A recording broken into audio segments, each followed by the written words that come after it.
I think he hits this nail square on the head. Yeah, remember what I'm saying? He's actually engaging in her concern here.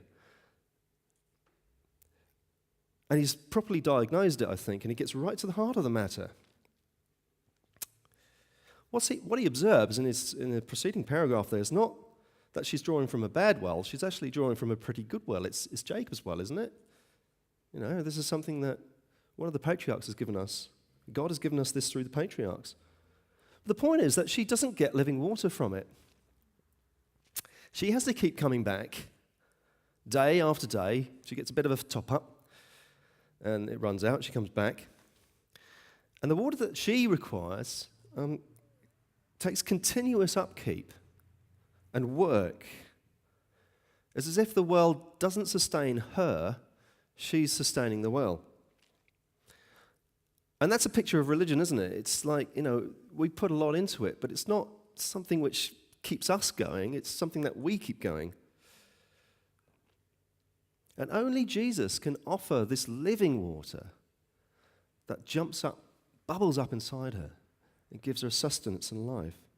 So it's not a conversation about wells, it's about what God is doing through that well. And this changes our message, I think. There are good wells, there are dry wells. People don't go there for long. They find out they can't get anything out of it and they give up. And there are poisoned wells, generally speaking. And it's very important to try and explain to people when we see poisoned wells that they're poisoned. If you try and draw from that well, you're going to get sick. However, good well or bad well, it doesn't really matter unless Jesus is there giving us that living water. And the way this changes our message, I think, is this. It's not to go to people and say, your well is rubbish, come to mine. It's to say, everything that you're looking for in your well is actually found in Jesus Christ. What you're trying to get out of your well is fully and wholly found in Jesus. The basis of our evangelism is not simply stop going to the wrong well and come to ours, but have you got Jesus? Is Jesus doing something in that well? Is he involved in your life?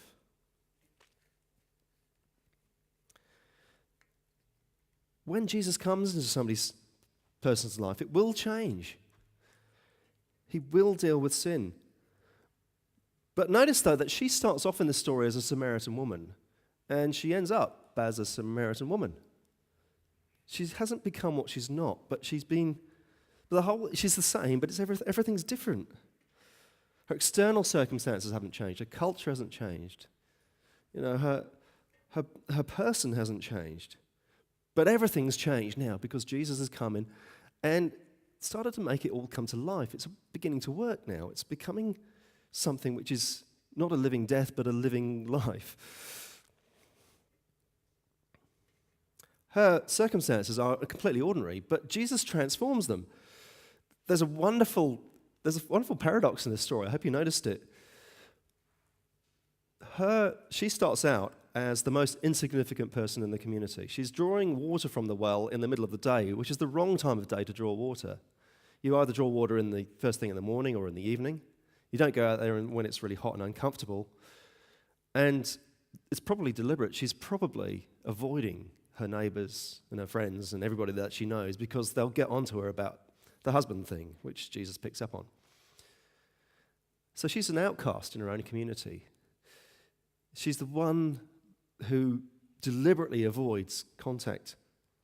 And yet, this woman becomes the first apostle to her town. She is the one who takes the message of Jesus to her neighbours. The most insignificant person in that community becomes its first apostle.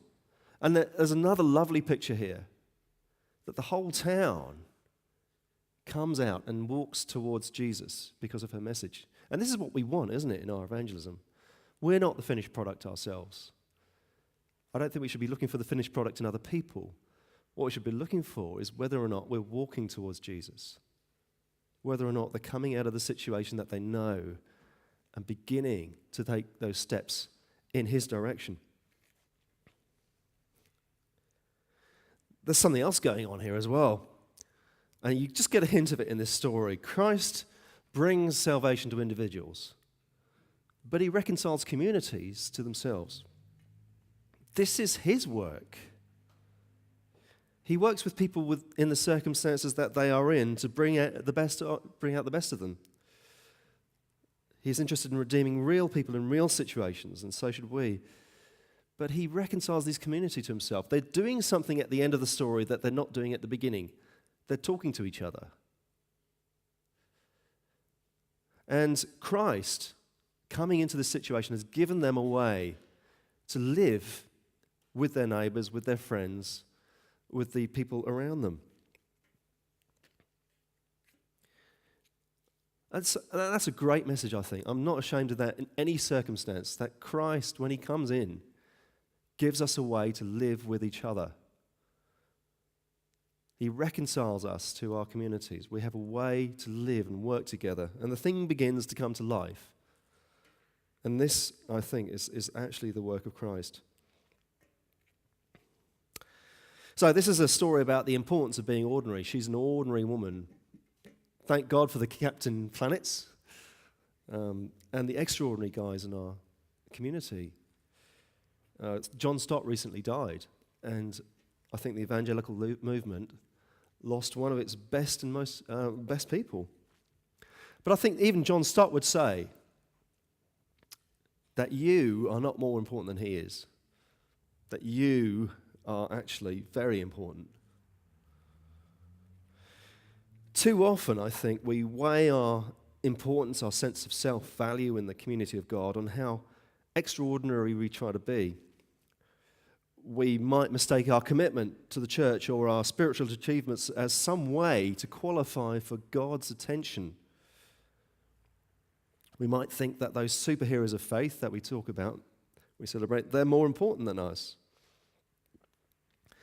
Worst of all, we might think that our Christian brothers and sisters are somehow falling short of the mark unless they become superheroes.